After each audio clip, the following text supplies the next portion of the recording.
So when you have players publicly on Instagram divided, it's really, and we were qualified at that point, and we were going into the tournament like, I don't know what's going on. Carlos Queiroz is a better manager than Gareth Southgate, hands down. Okay. He ended up like scoring 20 odd goals for was it 20 odd goals? Yeah, for a relegation Portuguese club, and that got him the move to Porto. Appearing in their third consecutive World Cup and hoping to build on steady progress, Team Melli have been drawn in a difficult group with the USA, England, and Wales. Led by Carlos Queiroz and inspired by Taremi, Azmoun, and Jahanbakhsh, that's a difficult one. They are a team to be feared and a team that will be hard to break down. Here to talk all things Iranian national team with me is Sina from Iranian Footy. Sina, how are you doing today, mate? I'm very good. I'm very, very good. Thank you for inviting me, and thank you for pronouncing those very difficult names. I feel like every video of this series that we've done, there's been one name that I've apologized and gone, I hope I've got that right. That one I was nervous about saying, I'll be honest. How do you say well, let me tell people, because he is one of the, I guess, star players, so it's probably good to work on the pronunciation for people listening. But so basically, it's a very interesting. There's a bit more story behind his name. So like, it's pronounced Alireza Jahanbakhsh, so it's actually not like Jahanbakhsh. The reason why people in the UK call him that is because he was like the top goal scorer in Holland one year. So for AZ Alkmaar, he was the top goal scorer in the Eredivisie for one season. And obviously in Holland they don't pronounce the J, so they pronounce it as a Y. So that's why, like, whenever people watch the highlights, everything will be in Dutch. And he was transferred to Brighton Hove Albion, and everyone would just call him Jahanbakhsh. That was like because it was a Dutch pronunciation, pronounced. Yeah, that's how it happened. It is mad how like the world of football has kind of managed to twist and turn that completely. But we will be so Jahanbakhsh. Nice, I like it. I'm going to be working probably on an easier pronunciation, if anything. Yeah, I think so. So nice. Before we get started, Sina, where are you calling us from? And are you excited about the World Cup? I'm in southwest London, like Surrey area. And yeah, I was like brought up here, and yeah, insanely excited about the World Cup. This is our golden generation, I would say. Like we've challenged fairly well in the last two World Cups, 2018, 2014. I'm actually going to this World Cup, so I'm going to Qatar in the next like 2 weeks. And also, to put the cherry on top, we're against England, which, like, obviously I was brought up in England, and it's one of these like games that's very personal to me as well, because it's never happened before. USA we've played before. Wales, to my knowledge, we haven't played before. Yeah. Well, definitely in my lifetime. But yeah, the England game is the opening game of the group, and I'm insanely excited to be in the crowd for that. When I had tickets before the draw. Oh wow, okay. So I definitely need to go now. Nice. That's going to be incredible. That is going to be incredible. Yeah. I can imagine the atmosphere in with the Iranian fans. We've actually interviewed a few players who played out in Iran, and they said the fans there, like the level of passion is unbelievable, right? Yeah, like I've been to obviously loads of games across the world in England, and then also in Iran. I watched one domestic team game, and the stadium, like the Azadi Stadium in Tehran, is massive. It's about 90,000, 100,000 seater stadium. It's massive. Like, it's one of the biggest stadiums in the world. People don't really know that. And so for they don't normally fill it, because a lot of it's like not very safe to sit there anymore. Okay. However, the seats where they are allowed to sit, they get filled. And the atmosphere is crazy. Like, it's a very hostile environment. And like they always like swear against the referees and things like that. Like, it's kind of like football in this country, I guess, but maybe 50 years ago. It is very like hostile, but it's got that remnants of like the old style of football, I guess. But there are obviously some problems, like women can't go to stadiums. They've been allowed to, but it's not as widespread as it probably should be. Well, yeah, definitely should be. So yeah, there are some problems, but like in terms of atmosphere, it's insanely good. Nice. I'm excited to see what they bring to the tournament. So to start off with, how was Iran's qualifying campaign? Was it comfortable, uncomfortable? How did it go? So there was a stage in qualification where we almost got knocked out. So this was like, Asia's a big continent. There's a lot of like rounds. And so for one of the rounds, we almost got knocked out. and luckily we ended up like getting through to the next round. And then once we got through to that next round, because we had a transition period between two different managers, there was a Belgian manager called Mark Wilmots, and then our manager in between, the one that we have now, called Dragan Skocic. He's a Croatian guy. And he turned things around for the national team. He had this like unbeaten record for a long period of time. And so we finished top of the group. I would like, if you look at the scores, it looks like it was fairly comfortable. However, watching the games, it wasn't insanely comfortable, and the quality of the football we were playing, it wasn't great either. And so from watching it, I wasn't very confident about going into the World Cup at all. However, things in the last like 2-3 months have really changed. Like our manager was sacked, so you could say it was fairly harsh, because he did go unbeaten for a long period of time. He was getting victories. A lot of them were very like not very convincing victories, but there were still victories nonetheless. However, he was sacked following a lot of divide within the team. There was a lot of stuff behind the scenes that people don't know, but there's a lot of divide with the team. Players on Instagram, so very public stage, put out there like, we support the manager, and then other players in the group would say, no, we don't support the manager whatsoever. He's awful for the team. So when you have players publicly on Instagram divided, it's really, and we were qualified at that point, and we were going into the tournament like, I don't know what's going on. This is really bad. It's not really happening in England, so you can't really say what the equivalent is. But I guess it's like Harry Kane coming out as like, oh, Gareth Southgate's doing an amazing job, but then say Raheem Sterling comes out and says no, Gareth Southgate needs to be kicked out. That's what the equivalent was, and there was two camps, very strong opposing views. Eventually, and also Dragan Skocic, who was the manager, came out on Instagram and said, no, I'm going to be leading this team for the World Cup. Did none of them talk face to face? It was all just a lot of them were basically, and all on Instagram. And what happened then was like any sort of other qualification games, once we were qualified, like some players were omitted. So Mehdi Taremi, who plays for Porto, was omitted for one of the games because of like a bust up with the manager. So we were, as fans, we were just calling for unity amongst the players, the manager, because we were going through this World Cup. The players that we had on the team were, as I mentioned at the beginning, like golden generation. They've developed insanely well. Like Mehdi Taremi right now is smashing in the goals for Porto. At the time of like recording this, he's third top goal scorer in the Champions League. Like it's insane, you know. And I'm not making that up. Like you can search that up. So like, the team's come on a long way. But so we were like praying for unity. What happened was the manager was sacked. So Dragan Skocic was sacked and very quickly replaced by our old manager, Carlos Queiroz, who'd led the team for the previous 2 World Cups. Probably our most successful manager in Iranian history. Sir Alex Ferguson's previous assistant, if people in England listening. So once that happened, things really turned around. So the team started coming together. The unity was there. I was at the 2 friendlies that we had. So the first one against Uruguay and then the second one against Senegal. And the team was just completely different. Like I would have never imagined we would have beat Uruguay. A team like they put out a full force team. Like Valverde was playing, Luis Suarez was playing, but we beat them. It was, and I was at the Liverpool Darwin Núñez was playing also. Like so, it was a full force team. We won 1-0. And then the Senegal game, we drew with a very unlucky like own goal. So we could have beaten them as well. Sadio Mane was like completely nullified, I think, in my opinion. So yeah, he really brought the team together. So I'm very excited now for the World Cup. That's nice, because with Carlos Queiroz, the last team I've watched of his was the Egypt team at the AFCON tournament, right? He was in charge of the Egypt team. He was.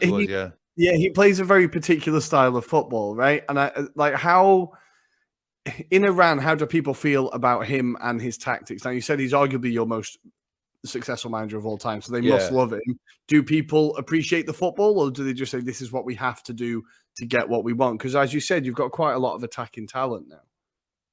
I'd say it's quite difficult to say, because I think the games that have been on show for like the mass to watch have been typically extremely defensive. So you're probably thinking of like when we were playing against Argentina in 2014, like we just sat back for 90 minutes. And the same with like maybe Spain and Portugal in 2018. However, what I would say is that typically he's not actually like that.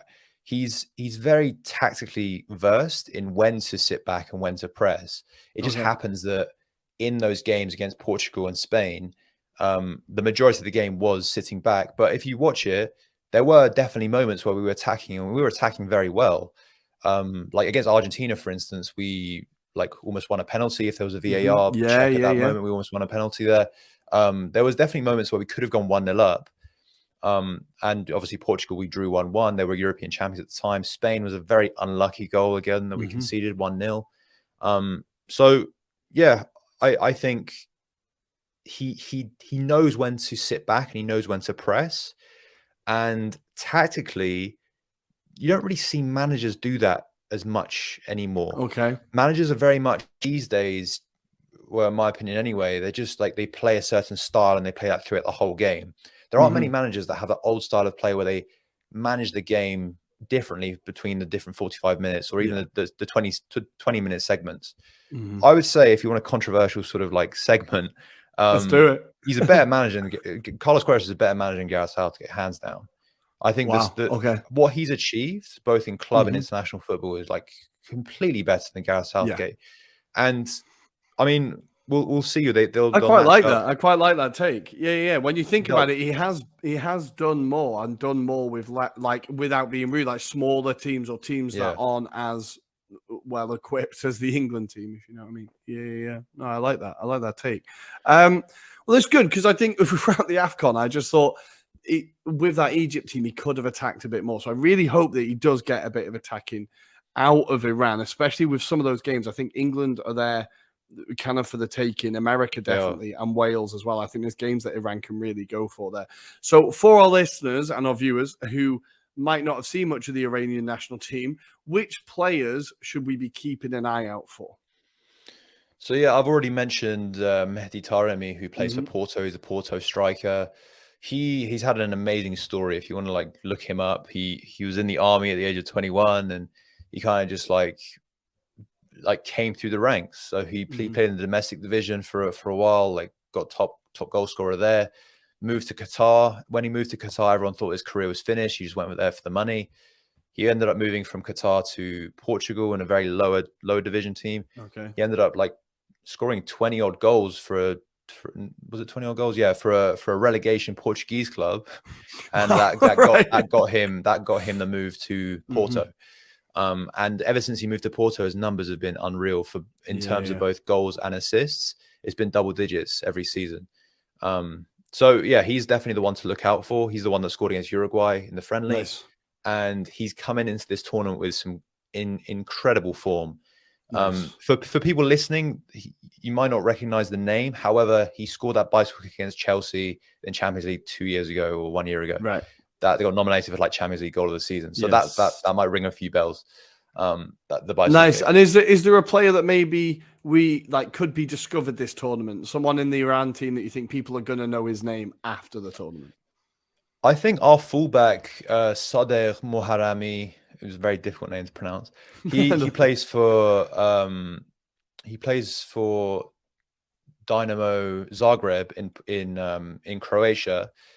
If you watched him in the Champions League games, he performed immensely well, especially against Chelsea. They actually won that game against Chelsea in the Champions League. They didn't progress. They ended up getting knocked out. But that first game against Chelsea, they won against them. And he was up against Raheem Sterling, really like played immensely well. And I thought he was going to get found out against Raheem Sterling, given that they're going to definitely match up against each other in the World Cup. It was a very good test run for him, and he came out on top. So he might be one to look out for because he's very good offensively as well as defensively. Good pacey fullback, good for assists as well. So we might see him come out like highlighting the tournament. Another one is our CDM Said Ezatolahi. He's actually played like fairly high level, but he's always been a very, very unlucky with injury and, to be fair, like laziness as well from his part. He's got a big following in Iran, and like he does like the rumors are that he parties quite a lot. He doesn't. Fair play. Potential, but he was Atletico Madrid academy. Like he's played for Reading. He was unlucky with Reading. He got an injury fairly early on, but yeah, he's a very good player. Like one of these old school CDMs where he just like quarterback, like defends very well, and then just like diagonal balls left or right. So he could be one to definitely look out for. Very solid. He's actually the one that scored against Spain, and that goal was disallowed. Okay, for VAR. nice. So I did recognize. I did recognize the name. Yeah, I did recognize the name, and I was struggling to place it. Nice, good. And last, before we get your bold predictions for the tournament, lastly, what do you think would be a successful tournament for Iran? A successful run for Iran this tournament. Well, this is my take. Our team has come together incredibly well. Our managers come like it's all come together very nicely. Osman, who's our other striker, plays for Bayer Leverkusen. He's got injured, and it seems like he will come back for the tournament. Now, if you compare our team right now, the form that they're in, compared to England, USA, and Wales, this is the easiest group we've had in the last three World Cups, like 2014, 2018, and 2022. I don't see why we can't challenge in this tournament. We're being incredibly underestimated in this tournament. Like people are like writing us off. But USA, England, they've both got big injuries. If we can kind of like contain Bale in the Welsh national team, he's the only real threat for me. If we give him a free kick or like show him, like he's a very dangerous player, of course. Even in the MLS, he's still a dangerous player. We can get a result against Wales. We can get a result against USA, and we could probably like grind out a draw for England. Then that should get us a ticket to the next round. I've already booked my ticket for the next round as well. That's how confident I am. I'm loving it. Like it's interesting. I think this is the best chance we've got. No, I like that. It's really interesting, like interviewing all these fans, seeing the different levels of like optimism and pessimism. I'm really, really enjoying it. The optimism is a good thing to see. So I'm excited to see Iran playing. I'm definitely excited, and Taremi especially, I'm excited to watch. But we have to get your bold predictions for the tournament. So, firstly, which team do you expect to be lifting the trophy at the end of the tournament? Argentina. Argentina's winning this tournament for me. They won the Copa America. They've gone, what is it, like 30 games unbeaten? Yeah. Like it's crazy. They usually, like in previous tournaments, they relied on Messi too much. However, and he did drag them to the final last tournament, like the last what was it? 2014? No, the one before. Yeah. So he grinded them out to that level. But this tournament, they've got more depth in areas. They've got obviously Martinez up front, and they have a few more like players that can definitely perform. And because of that, he's not going to be the only one that. And he's also got some good form in Ligue 1 and the Champions League. So I think Argentina for me is winning this tournament. Yeah, I think it's kind of written. I think it's been written already. I think he's only playing for PSG to keep himself fit for the Argentina team. Yeah, I think he's so driven on this win. He's won everything else in world football. This is the only thing he hasn't won. Yeah, exactly. Yeah. Exactly. Nice. Next one. So who do you expect to be the top scorer in the tournament? Who will get the golden boot? Has to be like Messi, I think. It has to be Lionel Messi. No, I think that's fair. If they win it, it's going to be him. If they're winning it, it's a matter of like how many games they play at the end of the day. So if they get to the final, they'll play the most games. So I think it will be him.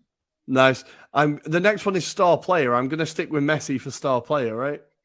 Yeah, I think so. It could be Martinez. I don't know, but it'd probably be Messi.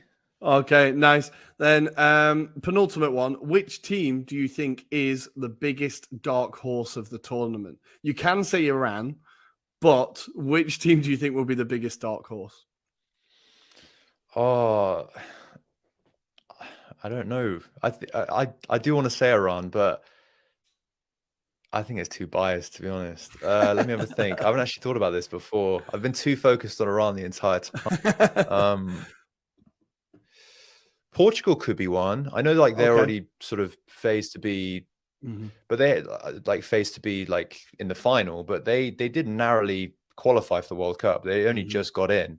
So they could be one to challenge. I mean, they've got depth in areas. I don't know. I don't know if people are rating them as highly as they probably should. I think you're probably right. I think they are qualified. better. I think they are better than people think they are. I'm with you there. Nice. And the last question, with your head, not your heart, where will Iran get to in this year's tournament? I think they'll finish second in the group. I think England, if they don't finish top, it'll be a very massive disappointment for them.